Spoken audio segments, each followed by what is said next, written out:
You're listening to the Alpha's Love Stories, romantic audiobooks that will make your heart race. Don't forget to subscribe for more enchanting love tales. Chapter 1: The Coldest Floors. The marble floors of the Solaris King's Palace, they held a chill that seeped into your bones, a cold that no season could ever warm. I learned that my very first day, kneeling on that unforgiving stone, a scrub brush in my raw hands. The water in my bucket might as well have been ice. The other servants, they watched me with pity in their eyes, the kind of pity that feels heavier than scorn. An Omega like me, they whispered, with no pack, no family name, no past to speak of, I should be grateful just to breathe the same air within these towering walls. Grateful. I kept my head down. I learned to make myself small, silent, invisible. That was the only safety I knew. The palace was a hive of frantic energy, preparing for the grand convergence. Alphas from every corner of the realm would soon arrive to swear fealty.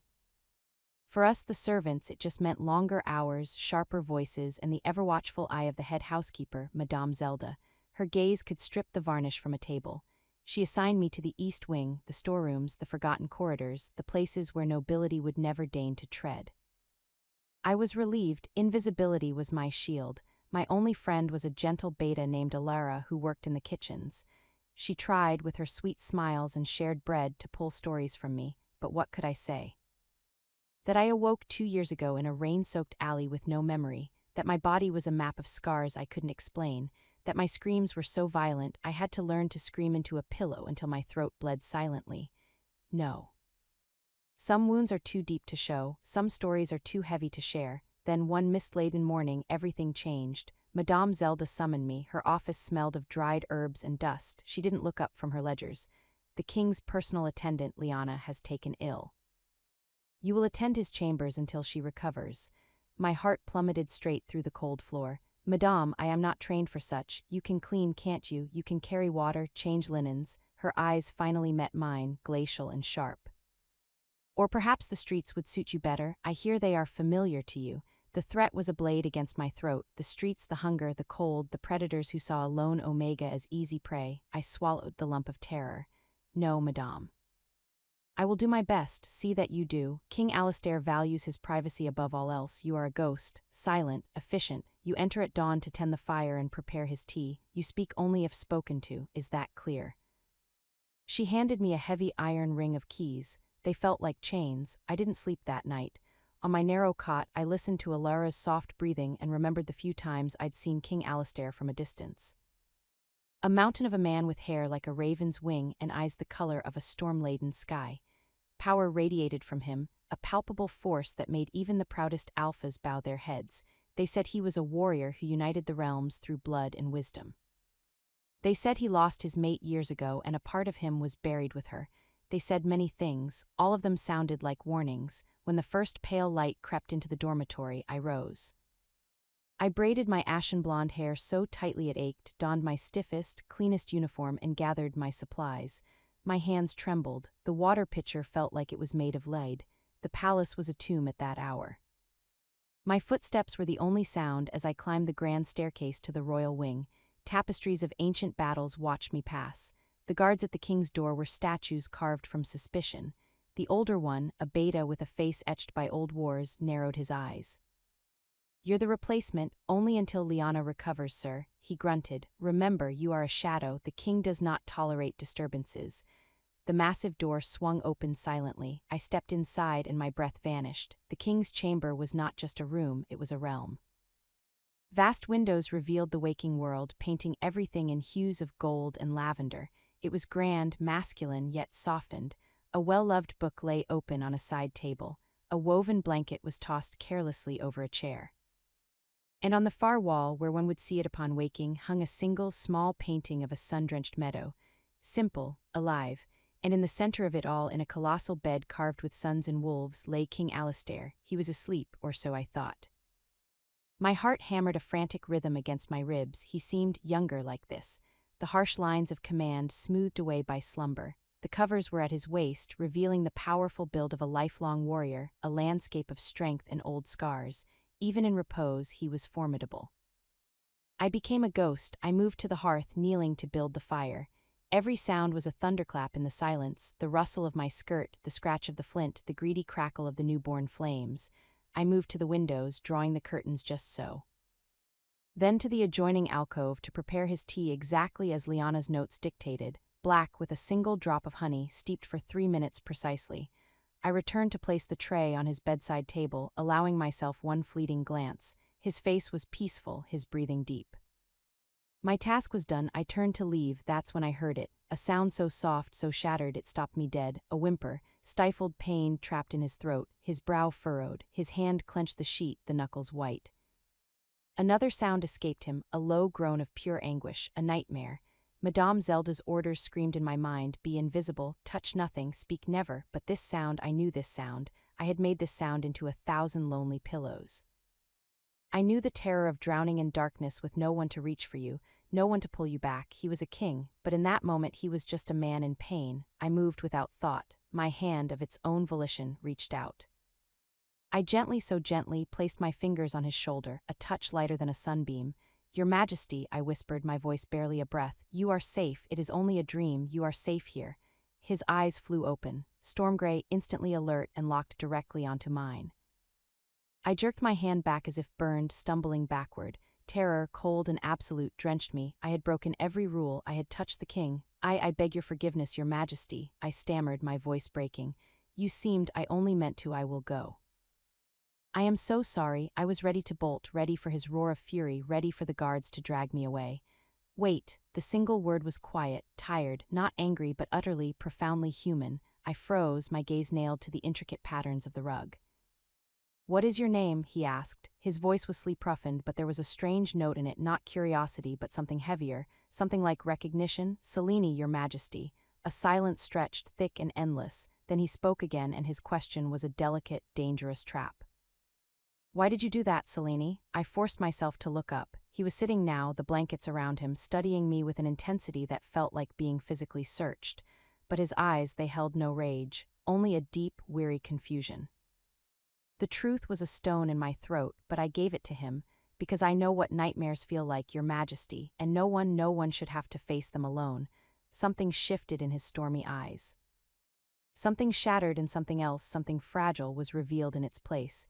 He opened his mouth to speak. A sharp, imperious knock shattered the moment. Your Majesty, the Dawn Council awaits. The king's jaw tightened. In a blink, the vulnerable man vanished. The mask of the monarch slid into place, seamless and impenetrable. The transformation was terrifying. I will be down shortly, he called, his voice now the steel of command. Then his eyes found mine again. They held a question and a decision. You may go, Selene, he said, his tone quieter once more. Same time tomorrow. I curtsied, clumsy and frantic, and all but fled from the room.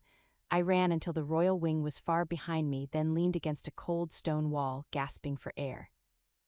He hadn't punished me, he hadn't dismissed me, he had asked my name, and he had asked me to return. A shiver that had nothing to do with the cold raced down my spine. In that single act of forbidden compassion, I had done something unexpected. I had reminded the Solaris King he was human, and I had no idea just how dangerous that reminder would turn out to be. Chapter 2, The Test. The next morning, fear was a sour taste in my mouth. I stood before the king's door, the heavy key ring a cold weight in my damp palm. The same scarred guard was there. He gave me a single, slow nod, no smile, just acknowledgement. It felt like passing a test I didn't know I was taking. I slipped inside. The room was still, bathed in the deep blue light just before dawn. The fire had died to ash, the air held a sharp, nocturnal chill. I moved to the hearth, my movements quiet as falling snow, but my every sense was screaming, stretched taut.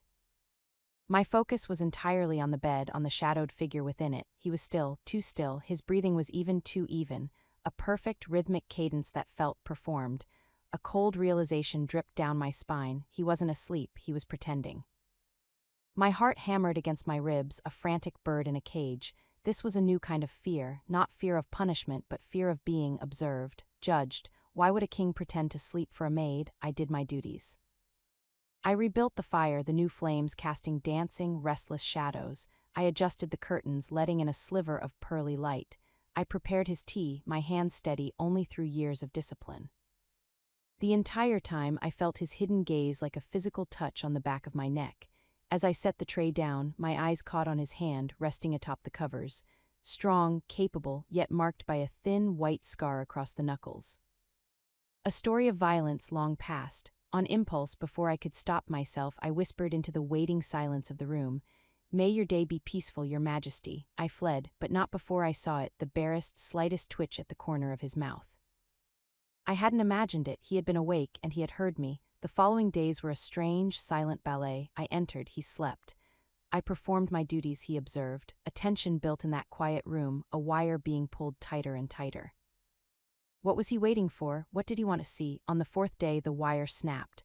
I entered to find him already at his desk, a document in his hand. He didn't look up. "Come in, Selene, the dawn is cold today."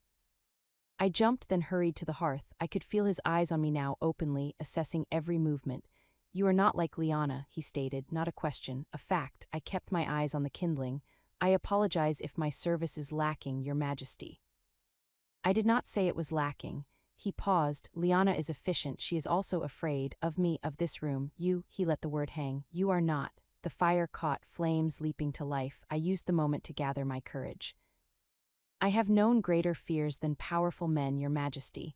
The silence that followed was deep, like the quiet at the bottom of a well. "Greater fears," he repeated softly. The words were thoughtful. "Yes, I believe you have," he understood. Somehow in those 3 words he conveyed that he saw not just a servant, but someone who carried her own scars. The realization was more intimate than any touch. The fragile moment was shattered by the door bursting open. A man strode in without a hint of reverence. An alpha with hair like wheat and a smile that didn't reach his cold, calculating eyes. He wore the crest of the Northern Reach. "Alistair, we must talk about the timber disputes before the council." He stopped mid-stride, his gaze landing on me. It slithered over my uniform, my bowed head, my omega scent. A slow, unpleasant smile spread across his face. "Ah, Liana's replacement, I see, and an omega, how interesting." I became a statue, eyes fixed on the floor. "Lord Thuron," the king's voice was winter itself.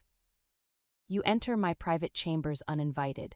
Thuron waved a dismissive hand. "Formalities, old friend, we are practically brothers." His attention swung back to me, predatory. "What's your name, little one?" Before I could even breathe, King Alistair was standing.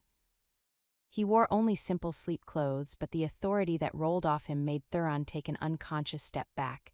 "Her name is of no concern to you. Selene, you are dismissed." I curtsied and moved toward the door, a mouse escaping a circling hawk. Thuron's mocking voice followed me. "Protective are we? Is our lonely king finally seeking companionship?"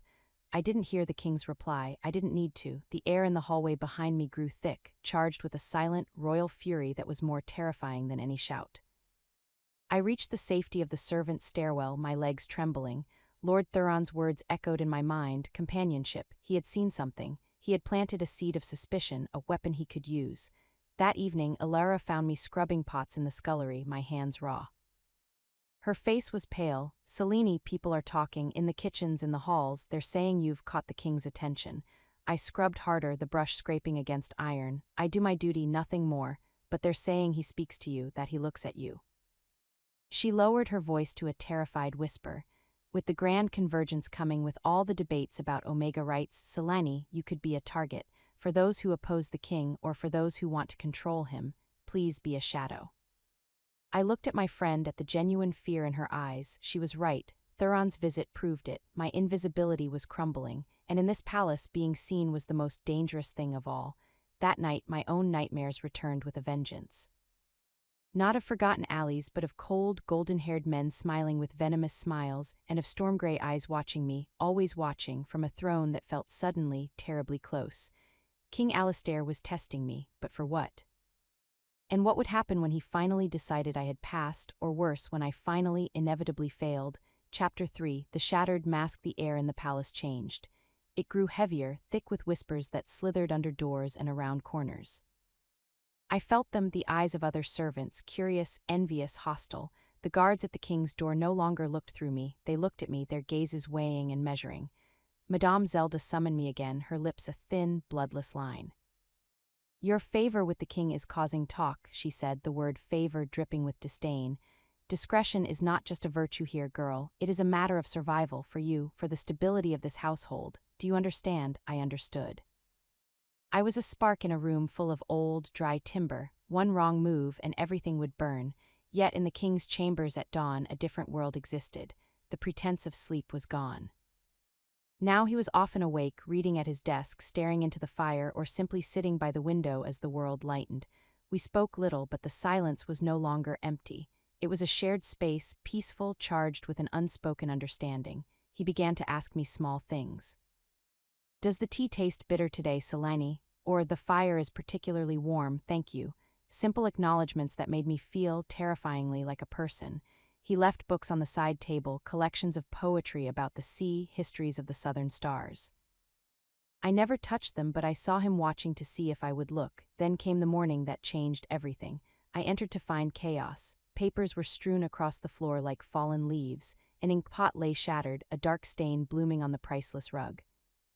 A heavy chair was overturned, and King Alistair stood at the window, his back to me, his shoulders a rigid line of pure, unadulterated fury. The anger radiated from him in waves, hot and dangerous. It was the rage of an alpha, of a king, a force that could break nations. Every instinct screamed at me to retreat, to flee, to come back when the storm had passed. I set down my basket. I did not flee. Slowly, silently, I began to pick up the scattered papers. I gathered them, smoothing crumpled corners, stacking them neatly on the edge of his massive desk. I righted the heavy chair, its wood groaning in protest. Then I walked to the fireplace and began to build the morning fire. The routine was an anchor in the tempest of his rage. Leave. The word was a crack of thunder, low and vibrating with barely contained violence. I placed another log on the grate. I said, leave. He whirled around and his eyes were blazing, wild. Are you deaf, Omega? Or just foolish? I met his gaze then, not with defiance but with a calm I did not feel. I saw past the fury. I saw the anguish beneath it, the same desperate pain that lived in my own nightmares. This was not just anger. This was despair wearing a mask of rage. I heard you, Your Majesty, I said, my voice remarkably steady, but I do not believe you wish to be alone with this. For a heartbeat, I thought I had signed my own death warrant. His jaw clenched, a muscle leaping in his cheek. The very air seemed to crackle, pressing against my skin. He took a step forward, then he broke. The terrifying energy drained from him, leaving only a profound, bone-deep exhaustion. The king seemed to shrink. He sank into the chair by the window, dropping his face into his hands. He looked like a man drowning, weighed down by stones only he could carry. I finished lighting the fire. The flames climbed, offering their fragile warmth to the cold room. I prepared his tea, the familiar ritual, a silent prayer. When I brought the cup to him, I saw his hands were trembling, not with anger anymore, with defeat. The Northern Reach, he said, his voice hollow, speaking to the dawn outside. They are pushing to reinstate the inheritance laws. He finally looked at me, and the despair in his eyes was a physical blow.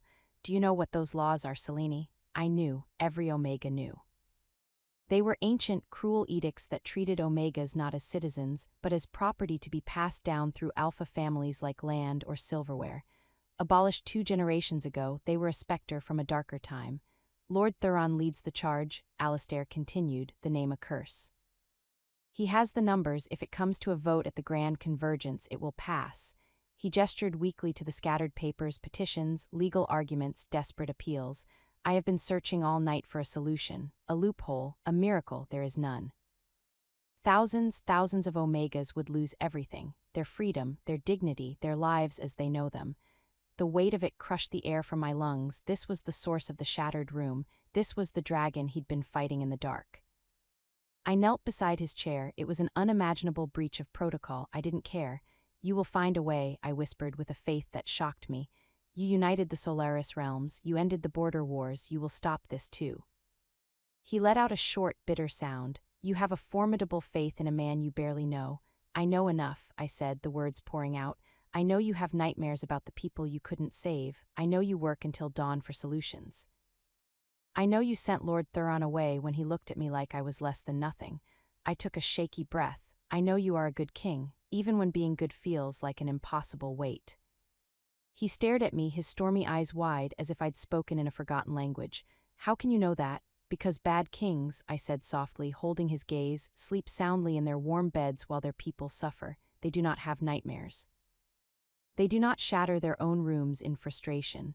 The silence that followed was profound, sacred. A wall between us had crumbled to dust. His hand lifted, hesitated, then gently brushed a stray strand of hair from my forehead. The touch was so tender, so unexpected, it sent a shock through my entire being. "What happened to you, Selene?" He murmured. "What greater fears did you face?" I should have lied. I should have given him a polite, empty answer. But in the raw honesty of that broken dawn, I could not. "I don't remember," I confessed, the truth a raw wound laid bare. 2 years ago, I woke in an alley with no memory. Only scars I cannot explain, and a fear so deep it feels like part of my bones. No pack, no past, no name that is truly mine. I looked up at him, my vision blurring, but I survived, and I found my way here. And I have learned that survival can be its own kind of strength. His thumb gently traced the line of my cheekbone, wiping away a tear I hadn't known had fallen.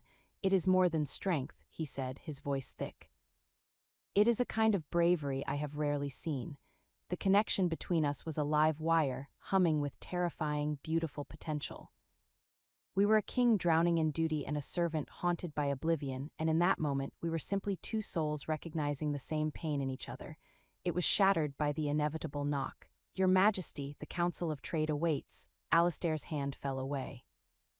The mask of kingship returned, but it was slower this time, and his eyes remained on mine. "I will be down shortly," he called. Then quickly, before I could rise, his hand found mine and squeezed just once. A pulse of gratitude, a promise. "Thank you, Selene," he whispered, "for not leaving me alone with it." I left his chambers, my heart a wild, confused thing in my chest. The line between servant and sovereign had not just been crossed, it had been erased. And as I walked back into the Whispering Palace, a cold certainty settled in my stomach. Lord Thuron and the others, they would sense this change. They would see the way the king looked at me, the way I no longer flinched from his presence. The spark was now aflame, and in a palace full of enemies, a flame was only ever one strong wind away from starting a war. Chapter 4. The unspoken promise. The palace tightened around me like a vice in the days that followed. The grand convergence was a week away, and the great hall echoed with the hammering of decorators, the scent of fresh paint and polished wood thick in the air. Banners from 5 realms hung from the rafters, a tapestry of impending conflict. My world had shrunk to 2 opposing poles, the glaring, suspicious eyes of the palace and the quiet, charged sanctuary of the king's chambers. I was a ghost in the halls, hurrying with my head down, feeling the weight of whispers. The king's pet Omega. The servant who forgot her place, the distraction, but in the blue hour before dawn I entered a different realm. King Alistair no longer pretended, he was always awake, often waiting. Our conversations remained careful, orbiting neutral topics, the migration of starlings he'd seen from his window, a passage from a book of ancient philosophy, the stubborn herb garden in the east courtyard that refused to thrive. Yet beneath the words everything had changed. He began to ask me to stay. Not as an order but as a quiet request. "The report on the southern harvest is tedious, Selene. Would you mind the company while I review it? Or, this fire is particularly pleasant this morning. Stay a while." So I would stay. I would mend a torn hem on a curtain, or polish a already gleaming candelabra, or simply sit in the chair by the hearth with one of his offered books in my lap. We existed in a companionable silence that was more intimate than any conversation. I learned the small truths of him, that he secretly loved intricate clockwork mechanics, that he disliked the overly sweet pastries the chef sent up, that the painting of the meadow had been a gift from his younger sister, lost to a fever years ago. And he learned of me. Not my missing past, but my present self, that I found peace in the rhythmic work of polishing silver, that the scent of lavender from the gardens could calm my restless mind. That I loved the poetry of the sea because it spoke of vast, unknown depths, something I understood in my very soul. One morning, as a gentle rain pattered against the windows, he broke our comfortable quiet.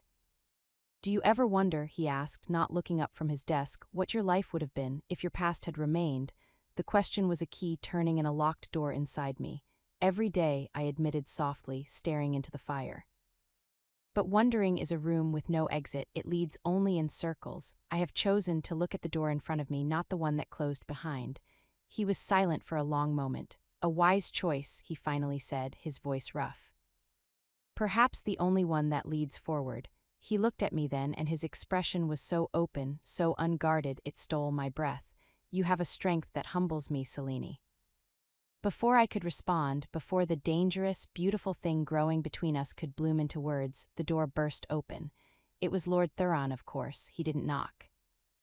He strode in with two other alphas in tow, a brutish man from the eastern marches named Verk and Lady Lenore of the western citadel, sharp and elegant as a stiletto. "Alistair, we must discuss the security for the convergence," Thuron began, his voice oily. Then his eyes found me sitting by the fire with a book in my lap. His smirk was triumphant. "Oh, I see we are interrupting your leisure." I stood immediately, my book slipping to the floor. I bent to retrieve it, my face burning. "Your Majesty," Lady Lenore said, her voice cool as mountain stream, "it is unconventional to have a servant at leisure in your private study during council hours." King Alistair rose slowly. The gentle man from moments ago was gone, replaced by the imposing monarch. "My private study is exactly that, private. My time within it is my own to dispense. What is your true business here, Lenore?" Verk, a mountain of muscle, grunted. "The business is that your familiarity with this servant is being noted. It weakens your position before the vote. It makes you look sentimental, soft." Soft, the king's voice dropped to a deadly whisper. "You think knowing the names and lives of the people I rule is a weakness. You think compassion is a flaw." "Before a pack of wolves," Thuron purred, "showing your belly is always a flaw, and the other alphas gathering here, they are wolves, Alistair. They smell the change on you, they sense your attachment." His gaze slithered back to me, lingering. "It would be a shame if something were to happen to your little shadow. Accidents, as you know, are so common in a busy palace." The threat hung in the air, cold and explicit. They weren't just warning him, they were warning me. Alistair took a step forward, and the power that rolled off him was so immense even Verk stiffened. "Listen to me very carefully, all of you," he said, each word a chip of ice. "If a single hair on Seleni's head is harmed, if she suffers so much as a misplaced frown from any of you or your people, I will not see it as an accident. I will see it as an act of war against the crown. And I will respond in kind. Is that understood?" The silence was absolute. Lady Lenore's face had gone pale. Verk looked at the floor. Thuron's smug mask faltered, revealing genuine shock, then a simmering, calculated rage. He had not expected this. He had thought the king would deny, would hide his regard. He had not expected a king to declare a servant under his personal protection so blatantly. "You would risk the stability of the realm," Thuron hissed, "for a maid." "I would defend the realm from those who would use fear and cruelty as tools," Alistair shot back. "Now get out, our business is concluded." They left, but the poison remained. The door closed, and the room felt colder than the rain outside. Alistair turned to me. He looked weary, the cost of his defiance etched into his face. "Selene, you should not have done that," I interrupted, my voice trembling. "You have made me a target painted in bright colors." "You were already a target," he said, crossing the room to stand before me. "I merely made the consequences of striking that target clear. I will not hide what you mean to me. I will not apologize for valuing you." The word valuing echoed. It was not love. It was something deeper, more profound in that moment, an acknowledgement of worth. "They will use this," I whispered, the fear a knot in my throat. "They will tell the other alphas you are ruled by sentiment, not reason. You have given Thuron the very weapon he wanted." "Then we will show them that sentiment and reason are not enemies," he said, his gaze intense. "That a king who values one life is a king who understands the value of all life. That is the argument we will make, not with threats but with truth." He reached out, his hand hovering near my cheek. "But you must promise me you will be vigilant. Stay with Alara. Do not walk alone after dark. If you feel any unease, any shadow, you come to me or the captain of the guard immediately. Promise me." I looked into his storm-gray eyes, seeing the fear for me warring with his determination. He had drawn a line in the sand of the entire kingdom, and he had placed me squarely behind it. "I promise," I whispered. It was an unspoken vow, a bond forged in the face of gathering storms. He was my king, and I was his. I did not know what, but we were allies now. And as I left his chambers, the weight of Lord Thuron's venomous stare haunting me, I knew the peaceful dawns were over. The battle had begun, and I, a nameless Omega with a forgotten past, was now standing at the very center of it. The only question that remained was whether I would be the king's salvation or the catalyst for his ruin.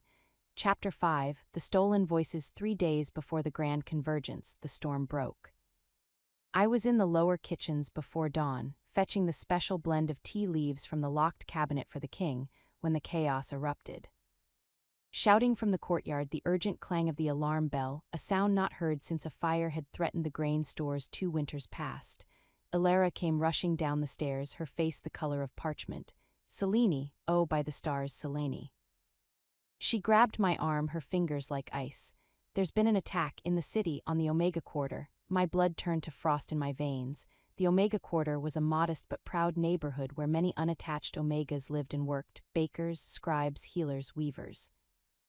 People like Maya Thornfield, the outspoken baker who had dared to speak her mind.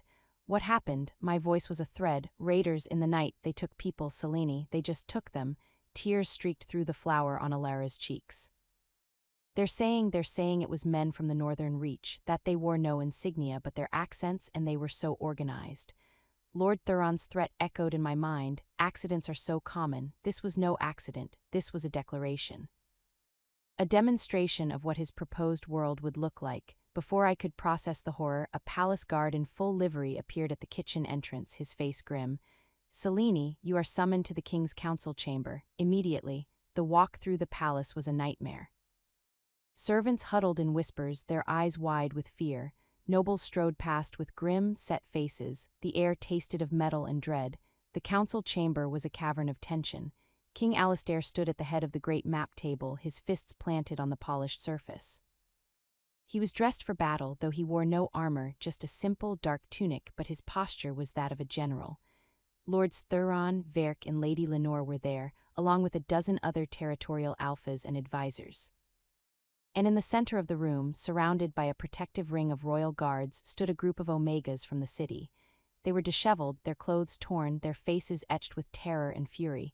At their front stood Maya. Her dress was stained, one sleeve ripped, but her back was straight, her eyes burning coals. I slipped in quietly, becoming part of the wall, but Alistair's gaze found me instantly. A flicker of something, reassurance, warning, passed between us before he turned his attention back to the assembly. Explain this, the king commanded, his voice slicing through the murmurs. He was not speaking to his council, he was speaking directly to Lord Thuron. Thuron spread his hands, a picture of genteel confusion. A tragic crime, your majesty, the city watch is investigating. I have already offered my own men to assist in the search for these poor missing souls. They are not souls, Thuron, Maya's voice rang out, clear and sharp as broken glass. Their names are Kaelin, Briar, and Alowen. Kaelin is a teacher who tutors beta and alpha children alike. Briar is a healer who tended your own man's frostbite last winter, Lord Verk. Alowen is a weaver whose tapestries hang in this very palace. She took a step forward, ignoring the guards. And they were taken by men who said the old laws were coming back and they were simply claiming what would soon be legal. A shocked ripple went through the room. Preposterous, Thuron blustered, but a vein throbbed in his temple. The hysterical words of traumatized civilians. My men would never, your men, King Alistair interrupted, his voice dangerously quiet, were seen drinking in the Spotted Hound Tavern 2 nights ago, bragging about a coming change and how the Omega Quarter would be ripe for the picking. The tavern keeper is currently in the guardhouse giving a full statement. Thuron's mask slipped completely. For a second, pure, unadulterated hatred flashed in his eyes. He had been outmaneuvered, caught in his own arrogance. Lady Lenore looked from Thuron to the trembling Omegas, her aristocratic face a mask of distaste. This brutality is unacceptable. Regardless of one's position on the laws, this is anarchy. It is a preview, Alistair stated, pushing away from the table. He walked toward the center of the room, his presence commanding every eye.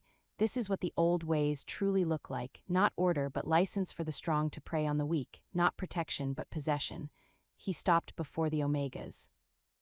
You have the gratitude of the crown for your bravery in coming here, and you have my oath I will bring your people home, and I will ensure such a thing never happens again. He then turned to the assembled alphas.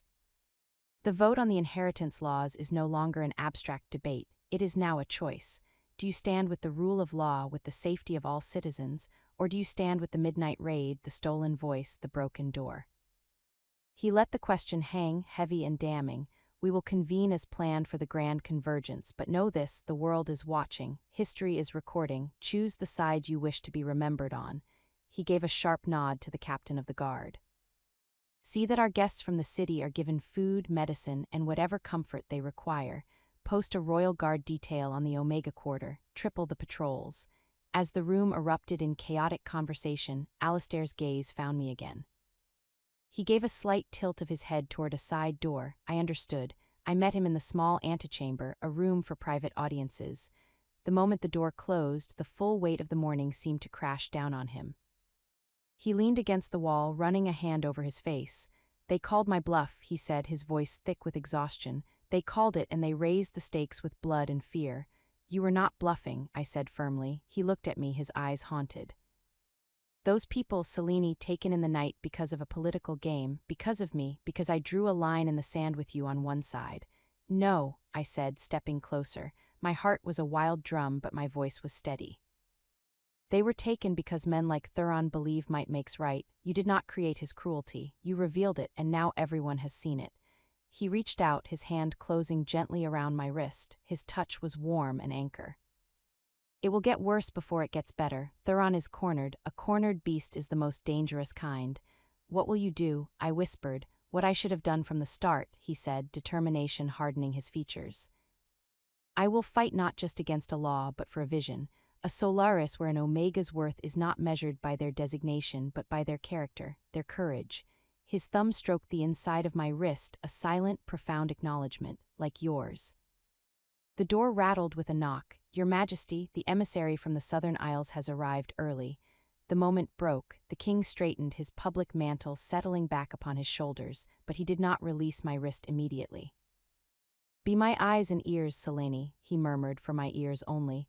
The servants hear everything. If you sense a shift, if you hear a whisper about Thuron's plans, find me." It was a request born of trust, not command. He was not ordering a servant, he was asking an ally. "I will," I vowed. As I returned to the frantic kitchens, the image of Maya's furious, tear-streaked face burned behind my eyes. Kaelin, Briar, Eloan, names, not property, voices that had been stolen. The Grand Convergence was no longer a political event. It had become a rescue mission and a war for the soul of the kingdom. And I, the invisible Maid, had just been given a secret, vital post on the front lines. The fear was still there, cold and sharp. But beneath it, for the first time, burned a new, fierce emotion, a purpose, and a white-hot anger for the stolen and for the man who was risking everything to bring them home. Chapter 6: The Whispers in the Walls. The palace was a pressure cooker in the 2 days before the Grand Convergence.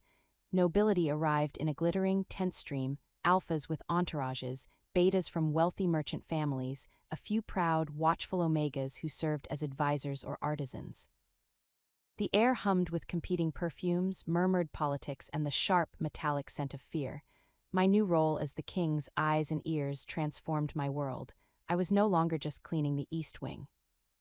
Madame Zelda, under some unspoken order, assigned me to help serve in the bustling main kitchens and to assist in the preparation of the guest chambers. It was a promotion that placed me in the swirling epicenter of gossip.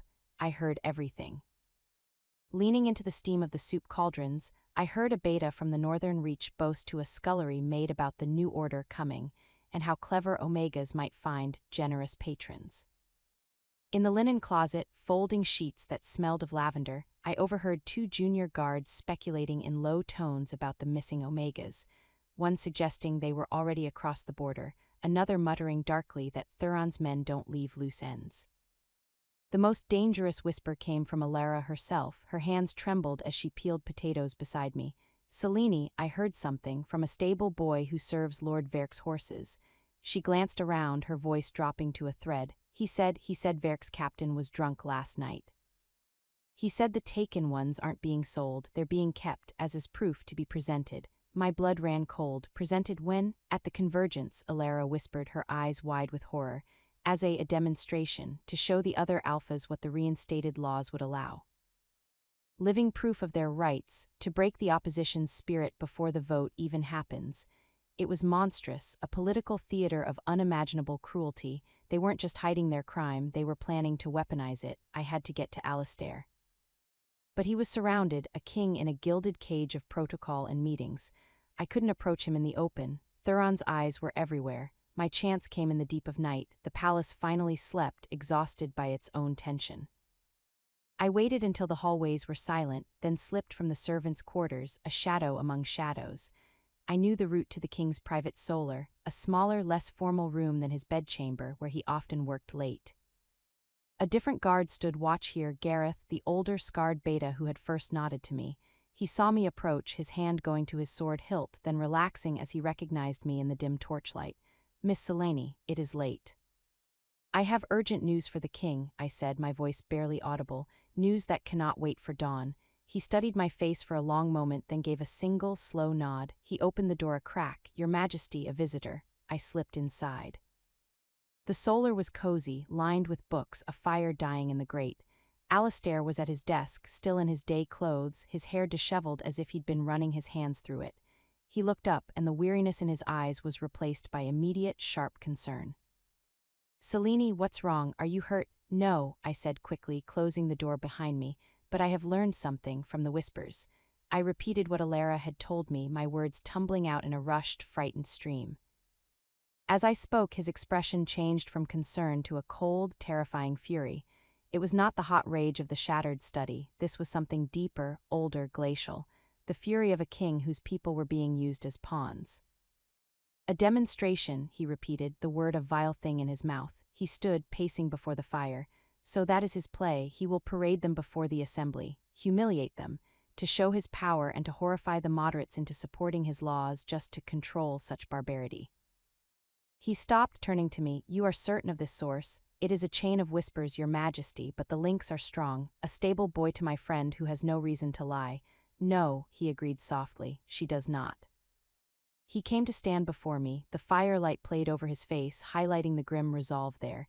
"You have given me a powerful weapon, Selene, for warning. If they plan to present them at the convergence, then we must be ready to intercept, to rescue. But how?"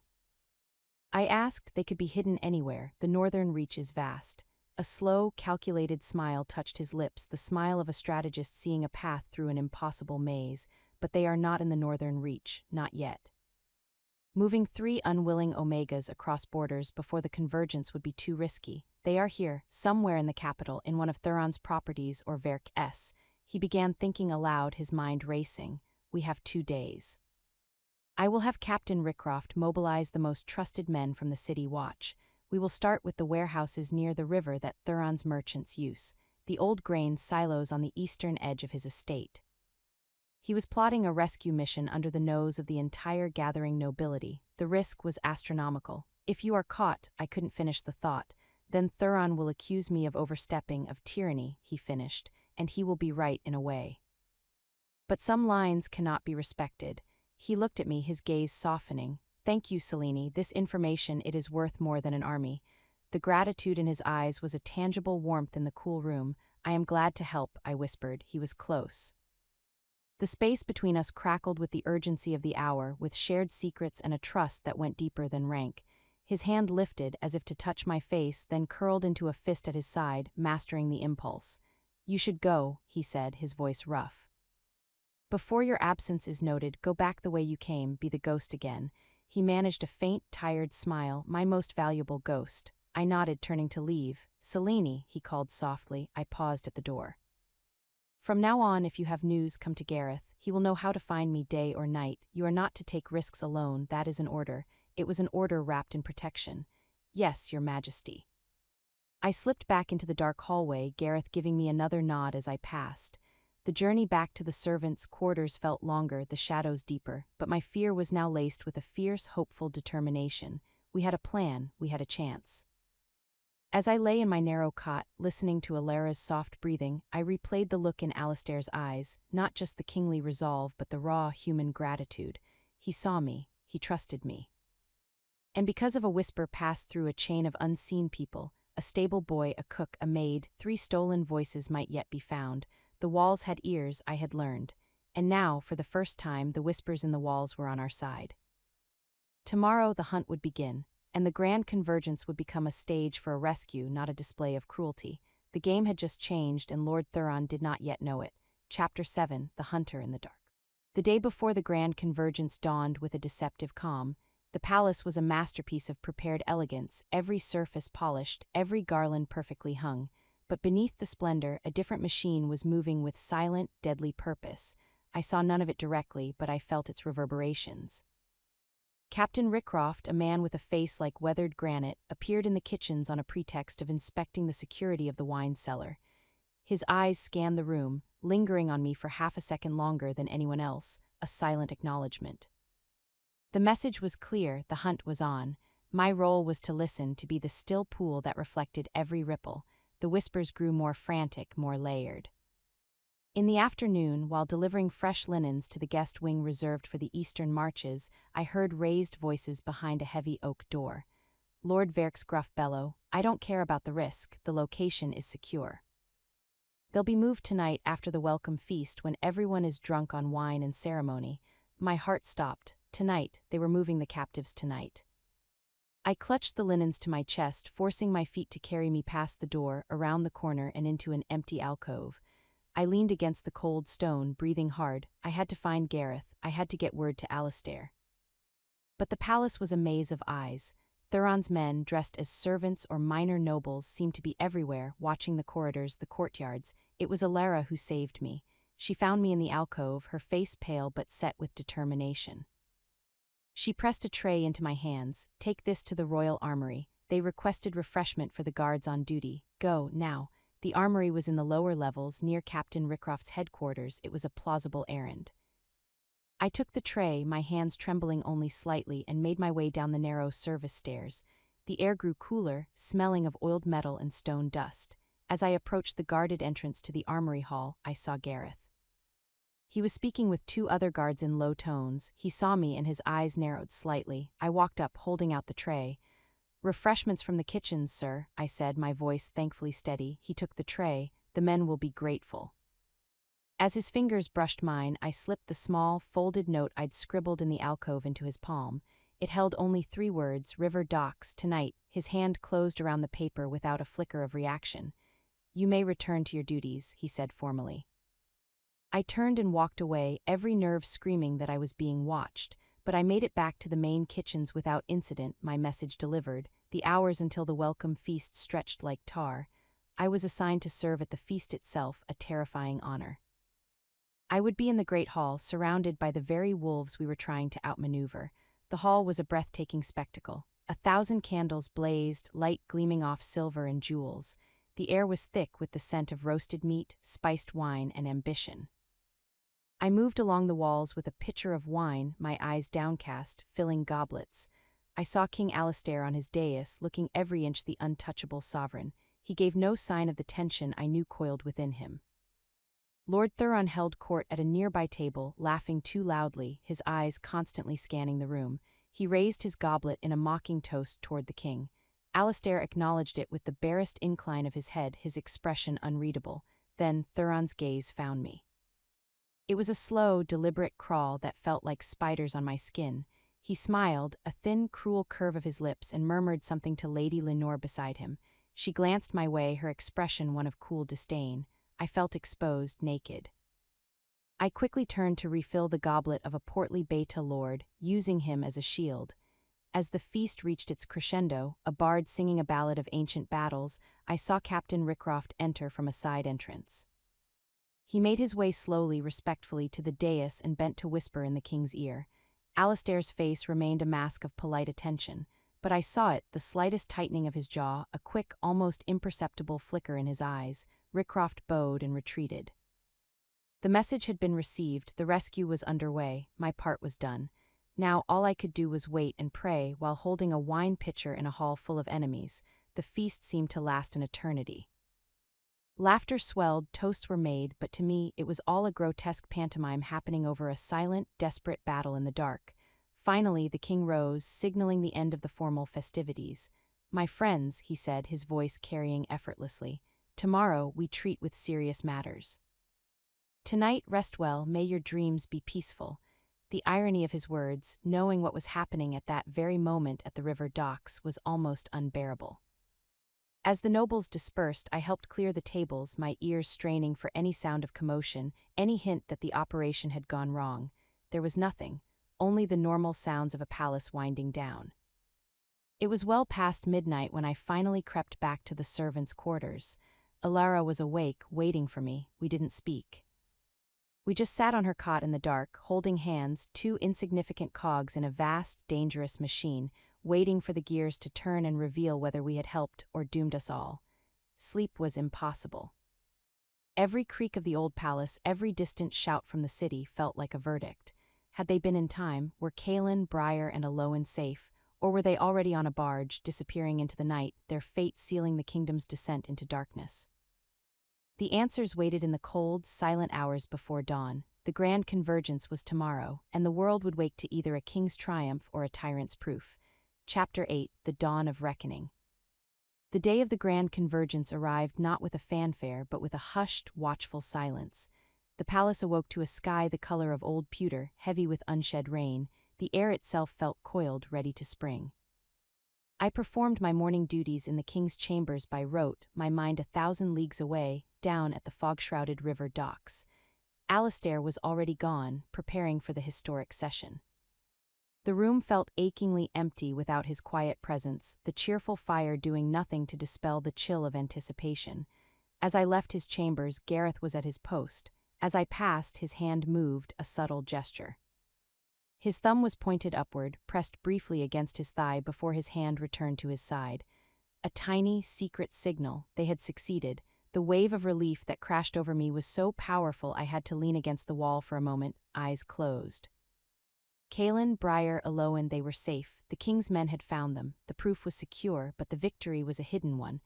Thuron did not know yet. That was our only advantage. The great hall was transformed into an arena of power. The 5 high seats for the territorial alphas formed a semicircle facing the Solaris throne. The rest of the hall was packed with nobles, advisors, and in a marked, unprecedented change, a section reserved for common citizens where Maya and others from the Omega Quarter sat, their faces drawn but resolute. I took my place in the servants' gallery, hidden behind a lattice screen. From here I could see everything. King Alastair entered last. He did not wear his full ceremonial robes but a severe dark gray tunic, the simple silver circlet of office on his brow. He looked like a judge, not a celebrant. He took his throne, his gaze sweeping the assembly, missing nothing. The High Chancellor, an ancient man with a voice like rustling parchment, began the formalities.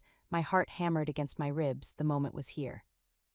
Lord Thuron stood first, oozing a confidence that now seemed grotesque.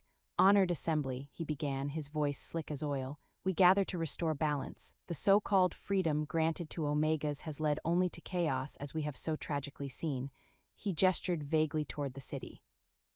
"Without the clear structure of the inheritance laws, they are vulnerable, lost. It is our duty as alphas, as leaders, to provide the protection they cannot provide themselves."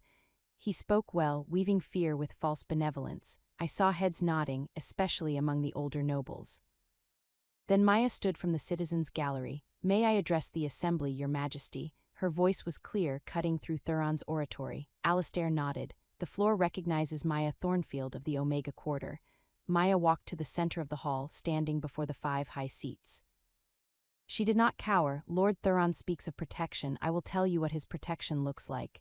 And she did. She described the raid, the violence, the terror. She named the names. Her voice shook, but it did not break. "Is this the order you wish to restore?" "The order of the midnight raid, the broken door." A murmur ran through the crowd. Thuron's smile tightened. "A regrettable crime committed by criminals. It proves the need for order. And where are these criminals?" Alastair's voice, quiet yet absolute, silenced the room. He leaned forward on his throne. "Where are Kaelin, Briar, and Aloan? Have your investigations found them, Lord Thuron?"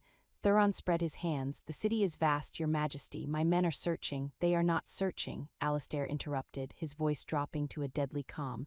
"They are hiding. Because the criminals are not in the city's shadows, they are in this hall." A gasp rippled through the assembly.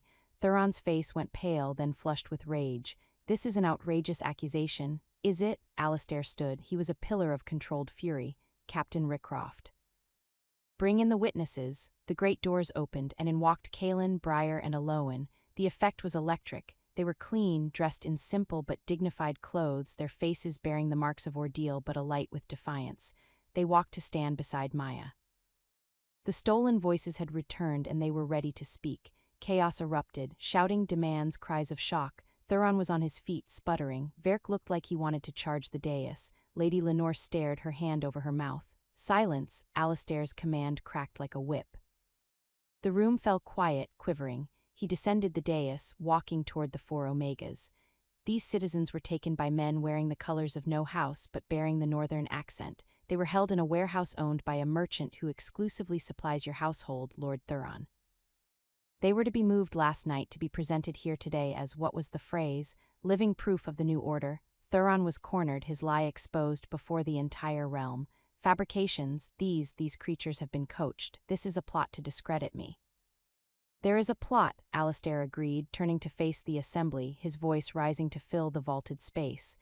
But it is not mine. It is a plot to use fear and violence to roll back the clock to a time of chains. You have seen the victims. You have heard their truth, now you must choose. He pointed to the four Omegas. Do you see property, or do you see a teacher, a healer, a weaver, a leader? Do you see chaos to be controlled, or courage to be admired?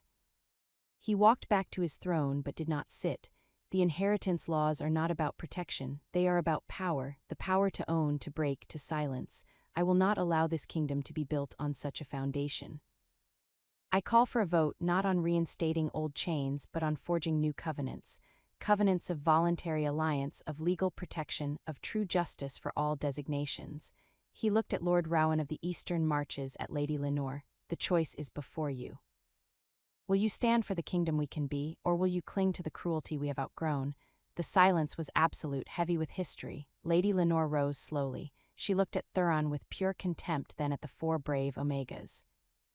I have been misguided, she said, her voice stiff but clear. I supported structure. I did not support this. The Eastern Marches withdraw support for reinstatement. We will discuss new covenants. Lord Rowan stood next, his face grim. My territory stands with the crown. No law written in blood should ever be revived. The alliance was broken. Thuron stood alone, his face a mask of utter, venomous hatred. He had lost, not just the vote, but his honor, his standing, everything.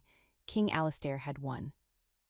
Without an army, without a decree, but with truth and with the courage of the once silent. As the formal vote was called and the old laws were soundly rejected, a strange quiet settled over me. It was over. The immediate battle was won. But as I looked down at Thuron, who was staring not at the king but directly up at the servants' gallery, directly at where I sat hidden, I felt no triumph. Only a deep, creeping cold. His empire of lies had crumbled. And in his eyes I saw the clear, unshakable conviction of where to lay the blame, not just on the king, on me, the ghost who had whispered, the servant who had seen, the Omega who had helped steal his victory. The war for the kingdom might have been decided. But a new, more personal war had just begun, and the enemy knew exactly who I was. Chapter 9, The Price of Victory. Victory in the Great Hall tasted like ashes and ozone. The formal session dissolved into a cacophony of relieved chatter, tense negotiations, and the hurried, shameful departure of Lord Thuron and his diminished retinue. The old laws were dead, buried under the weight of their own exposed cruelty. But in the shadowed corridors of power, another reality took shape. The palace did not breathe a sigh of relief. It tensed like a beast sensing a wounded rival still lurking in the brush. I was excused from my duties for the remainder of the day, an unheard-of courtesy that felt more like a quarantine.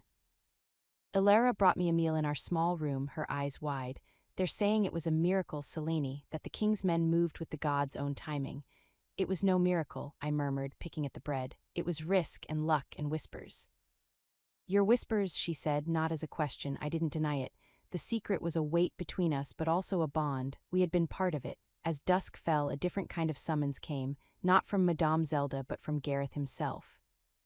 He stood in the doorway of the servants' hall, his presence causing a sudden, respectful silence. Selene, you are to come with me. Every eye followed us as we walked. He didn't lead me to the royal wing, but to a part of the palace I'd never seen, the royal gardens under the cloak of twilight. It was a labyrinth of night-blooming jasmine and high, trimmed hedges. King Alistair stood by a silent, dark pool, his back to me. He was out of his formal wear, dressed in simple, dark clothes that made him seem like a part of the gathering night. Gareth melted away into the shadows, a silent sentinel. Selene, Alistair said, not turning, come here. I approached, the gravel crunching softly under my shoes. The scent of jasmine was overwhelming, sweet and somber. Look at the water, he said softly. I looked. The pool was still, a perfect black mirror reflecting the first defiant stars. It is calm now, he murmured, but a single stone and the peace is shattered. The ripples reach every shore. He finally turned to face me. In the dim light he looked exhausted, the victory hollowed out by its cost. Today we threw a very large stone. You saved 3 lives, I said. You changed the course of the kingdom. I also made a mortal enemy, he stated flatly. Thuron is not a man who accepts defeat. He will seek recompense, and he will seek it not from me directly, that would be war, but from what he perceives as my weakness, my vulnerability. The meaning hung in the fragrant air between us. I am not your weakness, I whispered, the words sounding braver than I felt. A ghost of a smile touched his lips. No, you are not. You are my conscience, my compass. And that makes you a target he cannot ignore. He stepped closer. I am sending you away from the palace, Selene. The words were a physical blow. What? No, your majesty, It is not a dismissal, he said quickly, his voice fierce. It is a protection. The safest place for you right now is not at my side. Thuron's eyes are everywhere here. His poison runs in the veins of a dozen minor nobles, disgruntled guards, paid informants. He took my hand, his grip firm, warm. There is a place, the Silverwood Lodge. It is a royal hunting retreat, a day's ride north deep in the forest. It is staffed by people whose loyalty is to me alone. You will be safe there, you can breathe there. Tears pricked my eyes, born of fear and a strange, sharp grief. For how long? Until I am certain the venom has been drawn from the wound, until Thuron's influence is broken or he makes a move against me directly and is dealt with. His thumb stroked the back of my hand. It may be weeks, it may be longer. The thought of leaving him, of leaving Alara, of returning to a form of hiding after finally finding a purpose, was agony. And my duties here, your duty, he said, his voice dropping to an intense, heartfelt murmur, is to remain safe. That is the only service I require of you now. Everything else is meaningless. He was sending me away to protect me. It was the act of a king and of a man who cared. The conflict was written in every line of his tired face. When?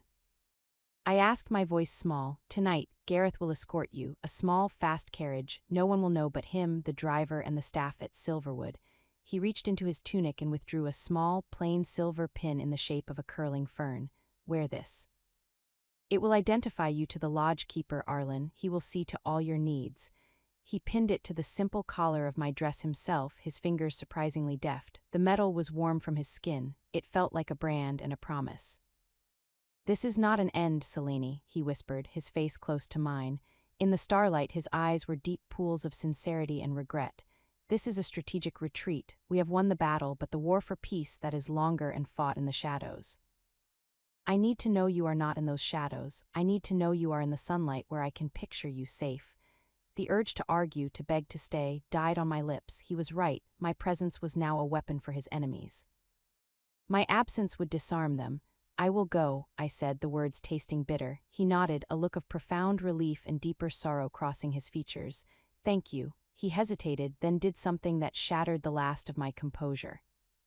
He bowed his head and pressed his lips gently, reverently to the back of my hand. Not a kiss of passion, but one of oath, of fealty. Be well, Selene of the Silverwood. I will send word when I can. He released my hand and turned away, unable to look at me any longer. Gareth, the guard emerged from the shadows. It is time, miss. I followed Gareth through the twisting garden paths, away from the man who had remade my world, back toward the dark bulk of the palace. I did not look back. I couldn't. Within the hour, I was in a plain, enclosed carriage, rattling through the postern gate into the sleeping city. Alara had been told only that I was on a special, extended assignment for the king, a half-truth that left her weeping but proud. I carried nothing but a small bag and the silver fern on my collar. As the lights of the capital faded behind us, swallowed by the true dark of the forest road, I pressed my forehead to the cool glass of the carriage window. The victory had been real. The change had been real, but so was this, the cold, lonely price of being the king's compass. Exile, the lodge might be safe, it might be beautiful. But as the wheels carried me further into the unknown dark, all I could feel was the terrifying silence of being severed from the heart of the storm, and the chilling certainty that Lord Thuron would not rest, and neither now could I. My safety was a fragile thing bought with distance, and distance, I already knew, was no match for a truly determined hate. Chapter 10, The Gilded Cage. The Silverwood Lodge was not a lodge, it was a fortress disguised as a dream. Nestled in a hidden valley, it was built of sun-bleached stone and dark timber, with wide windows that drank in the mountain light. A river sang beside it, and ancient trees stood as silent, solemn guardians. It was breathtakingly beautiful, and it felt, immediately, like a prison. Arlen the keeper was a man of few words and watchful eyes. He met the carriage with 2 other staff, a sturdy woman named Brenna who managed the house and her quiet son, Cale, who tended the grounds. They took my small bag, their manners respectful but distant.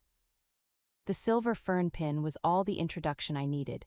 "You are welcome here, Miss Cellini," Arlen said, his voice like gravel. "Your chambers are prepared, the king's instructions were clear, you are to want for nothing."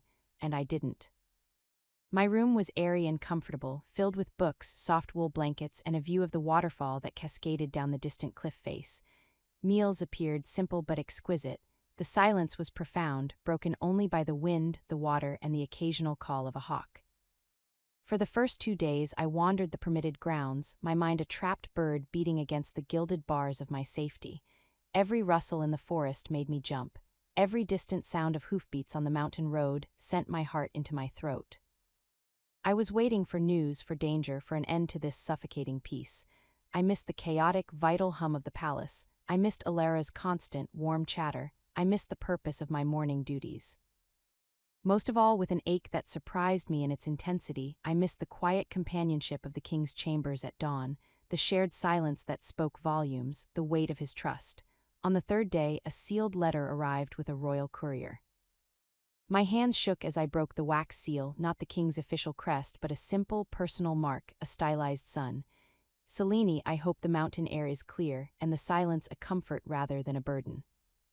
I am told the hawk's nest on the eastern cliff has new fledglings.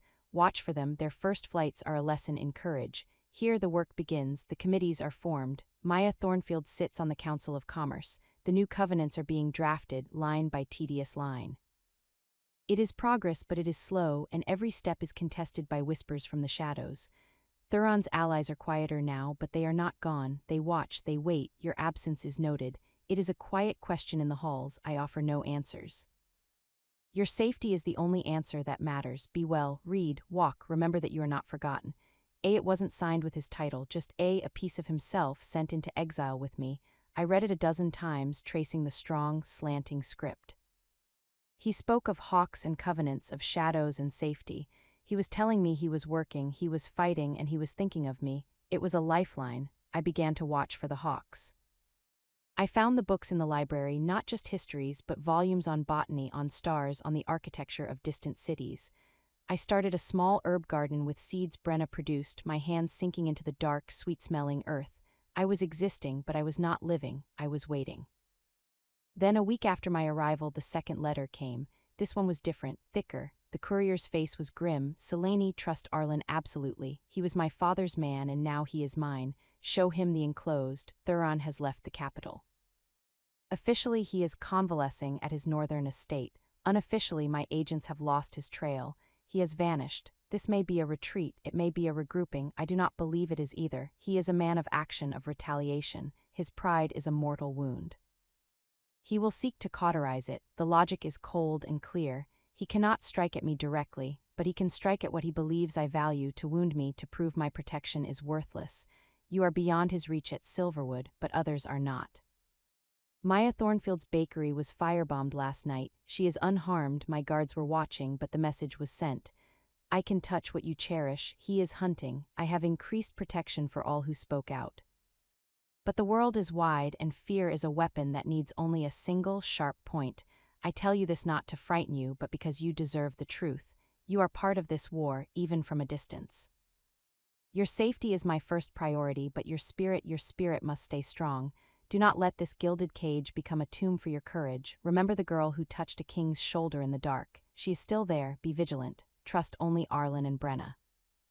Walk only where Cale has cleared. The forest is deep, and not all shadows are cast by trees. I will root this poison out, I swear it to you. Enclosed was a small, detailed map of the lodge and the immediate valley, with safe perimeters marked in precise ink. Terror, cold and slick, coiled in my stomach. Thuron was not just angry, he was unhinged, hunting targets to torture a king, and I was the primary target in hiding. Maya had been attacked as a proxy, a brutal statement. I took the letter and map to Arlen in his small, tidy study. He read it slowly, his face hardening into granite. He looked at the map, then at me. You understand, Miss Cellini, the king's words are not mere caution, they are law here. He pointed to the marked perimeter on the map. This is your world now, the river here, the old pine line here, do not cross it. Kale will check the trails twice daily. Brenna will bring all supplies. No one enters the valley without my knowledge.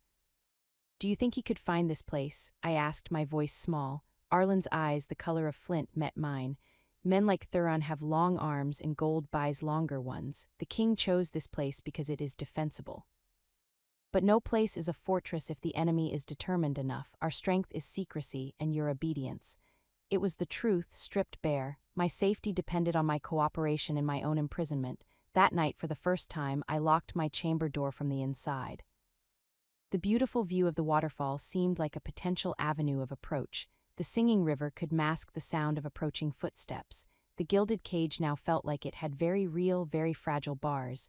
I lay in the soft bed, the king's letter under my pillow. Remember the girl who touched a king's shoulder in the dark? Where was she? Buried under layers of fear, exiled to a beautiful prison.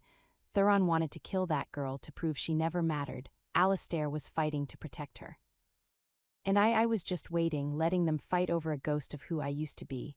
A new resolve, brittle but sharp, formed in the darkness. I would not just wait. I would not let this cage define me. I would watch the hawks learn to fly. I would make the herb garden thrive. I would read every book in the library. I would be ready for whatever came, whether it was news of victory or the shadow of Thuron himself at the door. The exile was not an end, it was an interlude. And I would not spend it as a frightened ghost. I would spend it preparing to be the woman who could walk back into the storm whenever the king called or whenever the danger finally came knocking. The war was not over, it had simply followed me into the mountains. Chapter 11. The unseen guest. 2 weeks passed in a tense, watchful rhythm at Silverwood. The mountain spring deepened, painting the valley in wildflowers, but the beauty was lost on me. I was a clockwork doll, moving through my permitted routines, garden, library, meals, the same restricted walk along the riverbank. Arlen was a silent, ever-present shadow. Brenna's kindness was careful, measured. Kale, the groundsman, spoke only in nods and grunts, his eyes constantly scanning the tree line. The king's letters came weekly, brought by different couriers each time. They were my sole connection to the world, brief updates on the political machinations, always ending with the same question. Are you well? Are you safe? I wrote back short, careful notes about the hawks, the garden, the books. I never mentioned the fear that was my constant companion. What was the point? Then the routines began to fray at the edges. First, it was the dogs. Arlen kept 2 large, shaggy mountain hounds for patrolling the outer grounds. They were usually quiet, dignified animals. One evening they began to bark, not their usual warning yelps, but a sustained, deep-throated frenzy from the western tree line, the direction of the little-used mountain pass. They did not stop for an hour, even after Arlen went out with a lantern and a rifle. Probably a bear, he said when he returned, but he didn't meet my eyes. He spent the next day reinforcing the locks on the outbuildings. Then the supplies. Brenna sent Kale to the nearest village, a half-day's ride, for flour and salt. He returned empty-handed, his face pale beneath his tan. Road was blocked, he muttered to Arlen. Big old pine looked felled, had to go the long way round, saw no one. A felled tree, not an act of nature, but of deliberate obstruction. The final stitch came undone 3 nights later. I awoke to a sound, not the hounds, not the wind, a distinct metallic snick like a latch carefully being tested. It came from the side of the lodge near the kitchen entrance. My blood froze. I lay perfectly still, straining my ears. Nothing more had I imagined it, the fears of a lonely, paranoid mind, but the next morning Brenna found the kitchen window ajar. Must have forgotten to latch it last night, she said, but her hands trembled as she closed it. The mountain air is sneaky. I didn't believe her. And from the grim set of Arlen's jaw as he inspected the window's frame, neither did he. There were no marks, no signs of forced entry, just an open window. It was a whisper, a ghost of a threat, more terrifying than an outright attack. Someone was testing the defenses. Someone was here. That afternoon, during my permitted walk, I felt it, the distinct, crawling sensation of being watched. The hair on the back of my neck stood up. I stopped by the river, pretending to watch the water, and slowly turned my head. The forest was a wall of green shadow and dappled light. Nothing moved, but the feeling was absolute, a primal knowing. Eyes were on me. I walked back to the lodge, my steps measured, my back straight. I would not run. I would not give the watcher the satisfaction. Inside, I went straight to Arlen. Someone is in the woods, I said, my voice thankfully steady. They were watching me by the river. He didn't question me. He simply nodded, his face grave. I know. Kale found tracks this morning, boots, not ours, down by the old ford. He rubbed his chin, they're circling, getting closer, testing for weakness. What do we do? The question hung between us. We do not show weakness, he said firmly. We continue, but tonight you do not sleep in your chamber. There is a room behind the library shelf.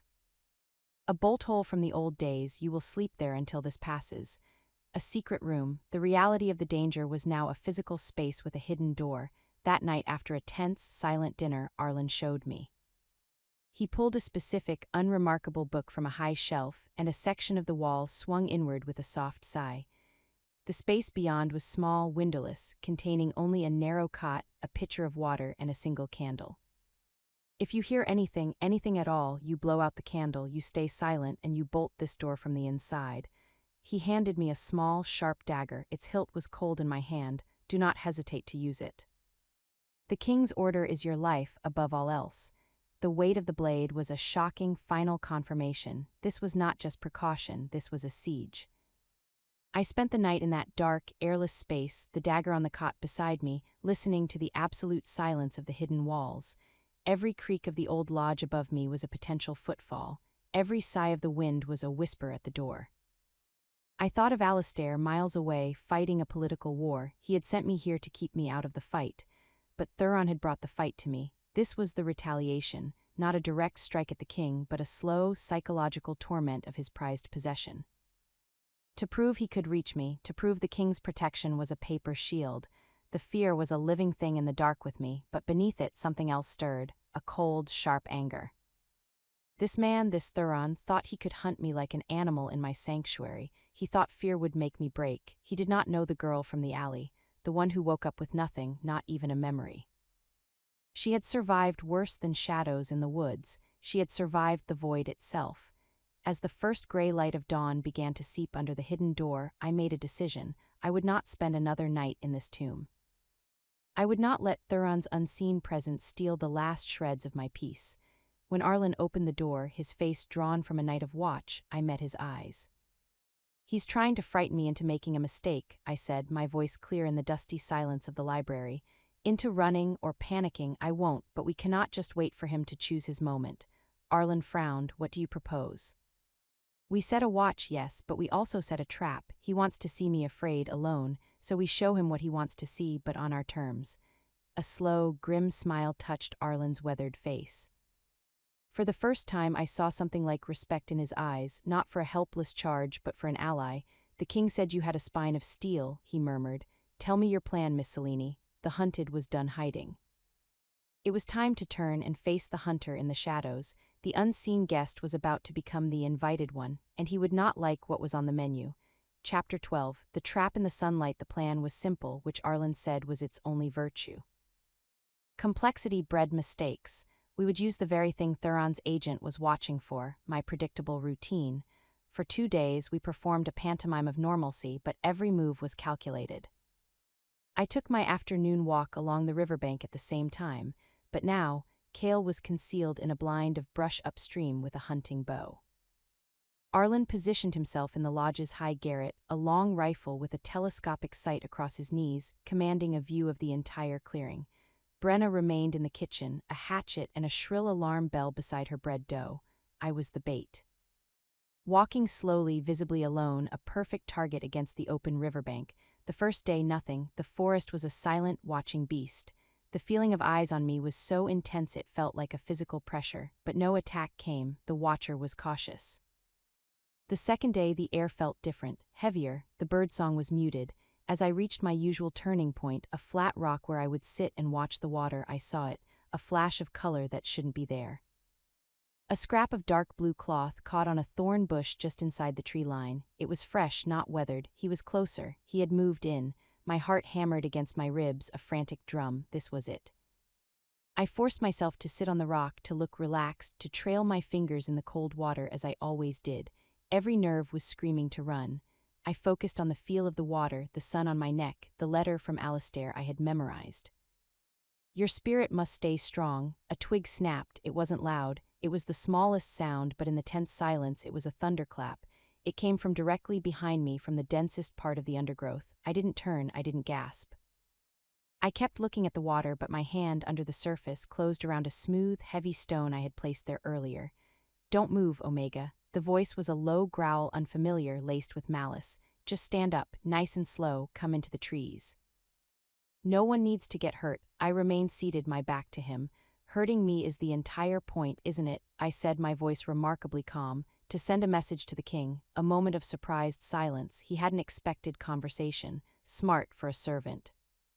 Makes it worse, really. Now get up. Or what? I asked, finally turning my head just slightly. I caught a glimpse of him, a hulking man with a scarred face, dressed in hunter's leathers, no insignia, a hired blade. You'll drag me, shoot me here. Either way, the silence ends. The birds have already stopped singing. You're not as stealthy as you think. He took a step out of the trees, a knife in his hand. His confidence was returning. I was just a girl on a rock, talking too much. I can make it quick or I can make it slow. Your choice. This was the moment. He was in the open, committed. I stood up slowly, turning to face him fully, my hands empty at my sides. I choose, I said clearly, option 3. I threw the stone, not at him, at the old hollow log that lay halfway between us. Thwack, the sound was sharp, unnatural. On cue, 2 things happened at once. Kale's arrow thrummed from the brush, embedding itself in the tree trunk a hand's breadth from the man's head. And from the lodge, Arlen's rifle barked once, a deafening crack that sent a shower of splinters from the rock at the man's feet. The assassin froze, stunned, his head swiveling between the 2 threats. He de-walked into an ambush. Drop the knife, Arlen's voice boomed from the lodge, amplified by the valley. Your employer's gold is worthless to a dead man. The man's eyes, wide with shock and fury, locked on me. I hadn't flinched. I stood there, unarmed, meeting his gaze. The fear was gone, burned away by a cold, clear certainty. He was the one in the trap. With a snarl of rage, he made his choice. He didn't drop the knife. He lunged for me, the closest target, the source of his failure. He didn't take 3 steps. Kale's second arrow took him in the thigh. He screamed, stumbling. I didn't run. I stepped aside, and as he fell past me, I brought my knee up hard. It was a move I didn't know I remembered, a fragment of a forgotten past rising from my muscles.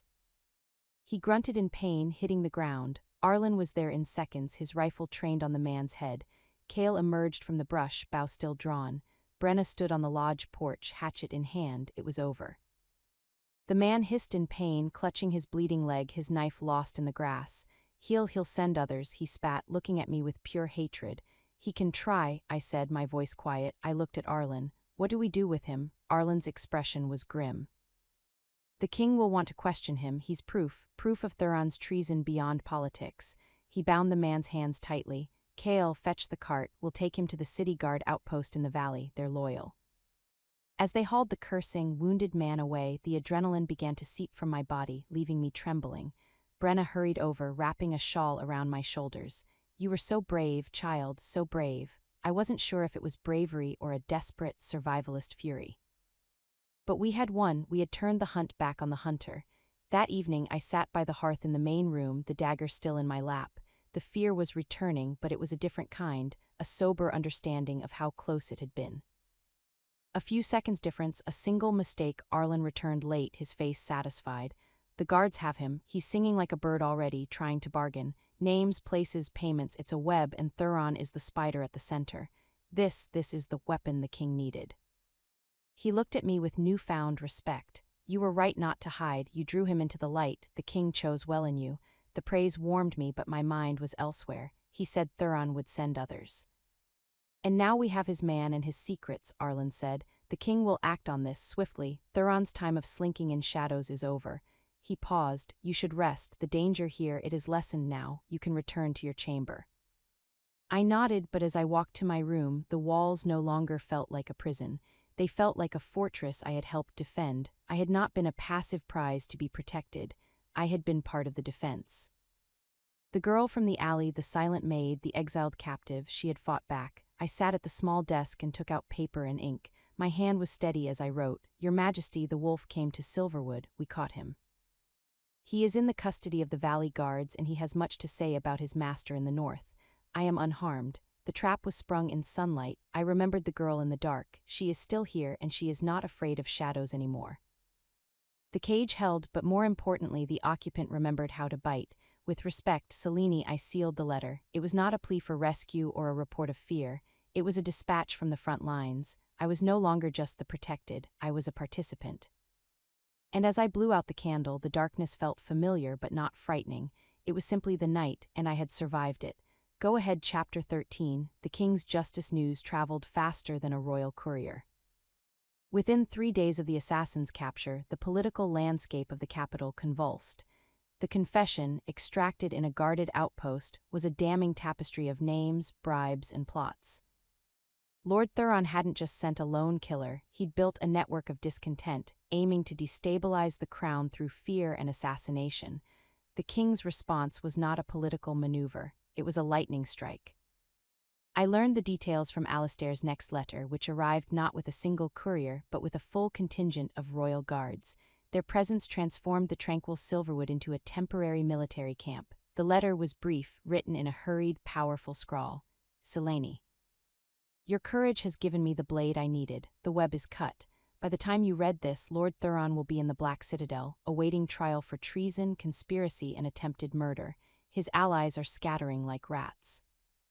The northern reach is under the stewardship of my cousin, a man of honor. The danger is not gone, but its head is severed. Your exile, I hope, can now end. I am sending Captain Rycroft and a full guard to escort you home. Come back to the palace. There is much to do, and I would see with my own eyes that you are truly well. The girl who bites back at wolves is needed. Her king has missed her. A home, the word shimmered with impossible longing. The palace was not my home, not truly. But he was there, and after the shared silence, the whispered warnings, the trap in the sunlight, home was wherever he was. The journey back was a blur of green and gray, the carriage now surrounded by a phalanx of stern-faced guards. Captain Rycroft himself rode beside my window, a silent, reassuring bulwark. There were no incidents. The forest, once threatening, now seemed merely quiet. We arrived at the palace at dusk. It looked the same, towering, majestic, cold, but it felt utterly different.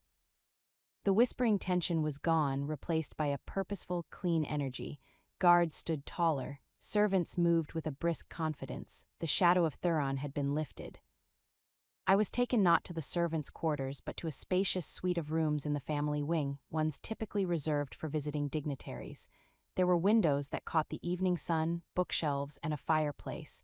A maid I didn't recognize curtsied. His Majesty requests your presence in the solar when you are rested, Miss Selene. I changed from my travel clothes into one of the simple, elegant dresses that had appeared in the wardrobe. My hands trembled as I rebraided my hair. The ghost who had left was returning as what? A guest, a hero, a complication. Gareth, not a random guard, was outside my door. He gave me his familiar, grave nod. It is good to see you returned, miss. He led me through familiar yet alien corridors to the king's private solar. He opened the door and announced me, then closed it behind me, leaving us alone. Alistair stood by the fireplace, his back to me. He was in his simple working clothes, but he held himself with the weary gravity of a man who has just won a war and is counting its cost. He turned. The sight of him after weeks away was a physical shock. The storm-gray eyes were tired, shadowed, but they lit with an intensity that stole my breath as they found mine. He looked at me as if verifying a miracle. Selene, he said, my name a sigh of profound relief. He crossed the room in 3 strides and stopped before me, his hands rising as if to take mine, then hovering unsure. The formality of rank, the chaos of recent days, hung between us. Your Majesty, I murmured, curtsying. Stop, he said softly, a note of pleading in his voice. Please, not here, not now. I rose, meeting his gaze. The silence stretched, full of everything unsaid, the fear of the letters, the danger of the trap, the relief of this moment. Are you truly unharmed? He asked, his eyes searching my face. Arlen's report was thorough, but I need to hear it from you. I am well, I said, a little shaken, but well, and you? The cost was necessary, he said, his jaw tightening. But seeing Thuron's plans laid bare, the depth of his hatred, his willingness to target you, he shook his head, a muscle jumping in his cheek. It changes a man to know what darkness exists so close.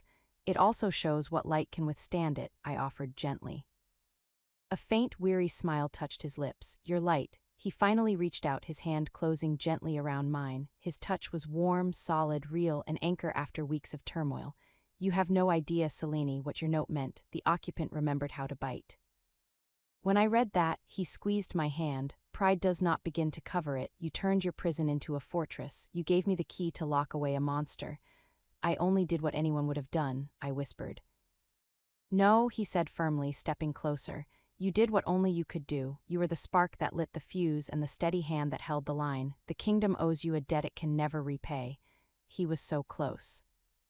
I could see the fine lines of fatigue around his eyes, the faint scar on his jaw I'd never noticed before. The urge to reach up, to smooth the worry from his brow, was almost overwhelming. I don't want the kingdom's debt, I said, my voice barely audible. I just wanted to come home. The word hung between us. His eyes softened, turning from stormy gray to the soft hue of morning mist. This is your home, Selene, for as long as you wish it to be, not as a servant, not as a guest. But as he hesitated, the vulnerability in his expression breathtaking, as the woman who reminded a king what it means to fight for something real. He lifted my hand, holding it between both of his as if it were a precious, fragile thing. The world will talk. They will say I favor you, they will whisper and speculate, but I am done with shadows. I would have you by my side openly as my advisor, my confidant, if you will have it. It was an offer beyond anything I had imagined. A position, a purpose, a recognition that shattered every boundary between us. I am still nobody, Alistair, I breathed, using his name for the first time without title, the sound both terrifying and right. I have no family, no past. You are Selene, he said, his voice full of a conviction that brooked no argument. The survivor, the strategist, the woman of quiet courage, that is the only past and the only future that matters to me. In that moment, in the quiet solar with the fire crackling and his hands wrapped around mine, the last of my fear melted away. The exile, the trap, the terror, it had all led here. To this man, this choice, this impossible, glorious chance. The war was over. The king's justice had been served, and now, for the first time, a new path was unfolding, not in shadows but in the clear, honest light of his regard. The journey from the cold marble floors to this warm, fire-lit room was complete, and a new one was just beginning. Chapter 14. The first on the morning after my return, I awoke in the spacious, sunlit guest chamber. For a moment I was disoriented by the silence, no river, no forest sounds, just the distant, familiar hum of the waking palace. Then memory returned in a warm, solid wave. I was home, he was here. A gentle knock sounded, not a servant but Alara, her face a mixture of awe and tears. She burst in and hugged me fiercely. You're back, they're saying such things, Selene. That you were a hero in the mountains, that you helped catch a traitor. I hugged her back, the simple, honest joy of her friendship a balm. I just didn't run when I should have, I said into her shoulder. She pulled back, holding me at arm's length, her eyes wide. The king, he's given you rooms in the family wing. He's announced you're to be a royal liaison to the Citizens' Council. Selene, that's a noble's position. It was. The official decree had been posted at dawn. I was to serve as a bridge between the throne and the people, specifically advising on matters affecting Omegas and the unattached. It was a real, powerful role born from the very struggle we'd just endured. Maya Thornfield had been appointed to the council itself. We would work together. It was a brilliant, political, and deeply personal move by Alistair. It gave me status, protection, and purpose, all without the scandal of an unexplained favoritism. I was to earn my place openly. My first official duty was that very afternoon, a meeting of the newly formed Citizens Outreach Committee. I dressed in one of the new, finely made but simple dresses provided, deep blue like the twilight sky. My hands were cold as I approached the council annex. The room fell silent when I entered. It was filled with Beta and Omega representatives from the city guilds and districts, along with a few lower-ranking alphas. I saw curiosity, skepticism, and in some eyes, hope. Maya stood and smiled warmly. Friends, this is Selene. She has the king's ear, and more importantly, she has lived our struggles, she understands. I took my seat at the table, my heart pounding. Thank you, I began, my voice clear. I am not here as a politician, I am here as a translator. I will take your concerns and your words to the king, and I will bring his answers back to you in plain language. That is my only promise, honesty. The skepticism in some faces eased. They began to speak about rebuilding the Omega Quarter, about fair trade licenses, about protections for lone workers. I listened, taking notes, asking questions. It was real, messy, important work. For the first time, I wasn't observing history or surviving it. I was helping to shape it. After the meeting, as I walked back through the palace halls, I felt a new kind of gaze upon me. Not the predatory stares of Thuron's allies, but looks of assessment, of growing respect. The ghost was becoming a person of substance. That evening I was summoned not to the solar but to the small royal dining chamber. It was set for two. Alistair was already there, out of his formal wear, looking more like the man from the Dawn Chambers. "I hear your first meeting was a success," he said, pouring water for me himself. "It was real," I said, sitting. "They have real problems, they need real solutions, and they will get them," he said firmly, "with your help." He studied me across the table. "You look at peace." "I feel useful," I admitted. "Not just safe, but useful. It makes all the difference." He nodded, a look of deep satisfaction on his face. That was my hope. The meal was simple, the conversation easier than it had ever been. We spoke of the committee, of the rebuilding efforts, of Arlen's latest message from Silverwood. The specter of Thuron was gone, leaving space for something normal, something budding and tender. After dinner, he walked me back to my chambers. We stopped at the door, the corridor quiet around us. "Tomorrow," he said softly, "the court will be full of nobles returning to their territories. There will be a final levy. I would like you to attend, not in the gallery, at my side." My breath caught. Appearing at a committee was one thing. Standing beside the king at a formal court event was a statement that would echo across the realm. "They will talk," I whispered. "Let them," he said, his eyes holding mine. "Let them see that the king's trust is earned by courage, not by bloodline. Let them see the future I am building." He reached out, his fingers gently brushing a strand of hair from my cheek. The touch was fleeting, but it sent a spark through me. "But only if you are ready." I looked into his storm-gray eyes, saw the hope and the caution there. He was offering me not just his side, but a partnership in the full glare of the world. The maid who had touched his shoulder in the dark was being asked to stand with him in the light. I thought of the cold floors, the whispering walls, the mountain trap. I thought of his letters, his trust, the purpose he had given me. "I am ready," I said, and the words felt like a vow. He smiled then, a true, unguarded smile that lit his whole face. It was a sight more breathtaking than any crown. "Then until tomorrow, Selene." He bowed his head slightly and turned, walking back down the corridor. I watched him go, my hand rising to where his fingers had brushed my skin. I entered my room and went to the window, looking out over the palace gardens, silvered by moonlight.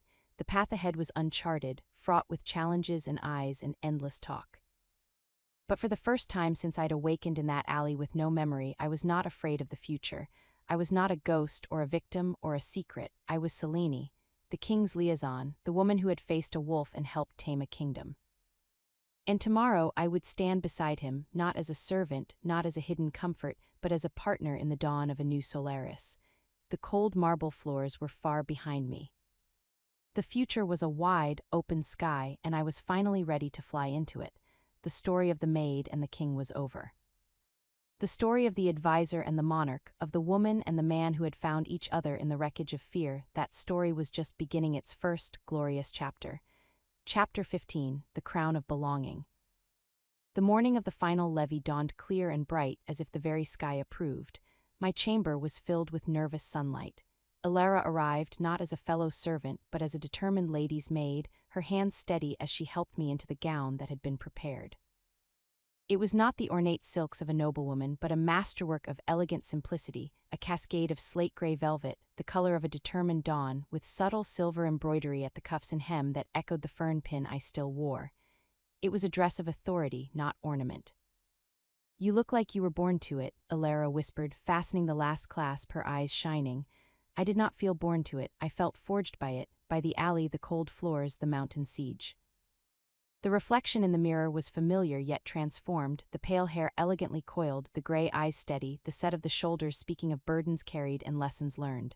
A knock came at the door. It was Captain Rycroft himself, resplendent in full dress uniform. "The king awaits, Miss Selene." The walk to the grand hall was a procession through a gallery of stunned silence. Servants stopped their work to stare, then offered respectful bows.